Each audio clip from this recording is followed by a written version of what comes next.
تعالى دلعك. في الانجليزي ارتيتا يصعب الامور على نفسه، ارسنال اتعادل 2-2 مع فولهام في الاميريتس، تشيلسي ربنا يفتحها في وشهم ويكسبوا اللوتن 3-0، واليونايتد بيعمل ريمونتادا على نوتنغهام فورست ويرجع من 2-0 ل 3-2. سيتي بيلحق نفسه قدام شيفيلد يونايتد ويكسب 2-1 في اللحظات الاخيره، والمنقذ رودري كالعاده في مباراه ضيع فيها هالاند ضربه جزاء بس جاب جون الاول. ليفربول بقدره قادر وهو مطرود منه 1 وخسران 1-0، وبعد تغييرات كلوب الجامده في اخر 10 دقايق بيجيب جونين وكانها علامه لمحمد صلاح انه يقعد ويكمل. في السعودي النصر بيكسب الفتح 5-0 بهاتريك من رونالدو غير اسيست ولا اجمل، وجونين من ماني، وبنزيما بيفتتح التسجيل للاتحاد قدام الرياض عشان يكسبوهم 4-0.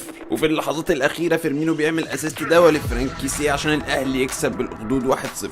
في اسبانيا مدريد بيكسب سيلتا فيجو 1-0 بهدف من بيلينغهام. وفي مباراه مجنونه راحت وجت كذا مره برشلونه بيقدر يكسب فياريال 4-3.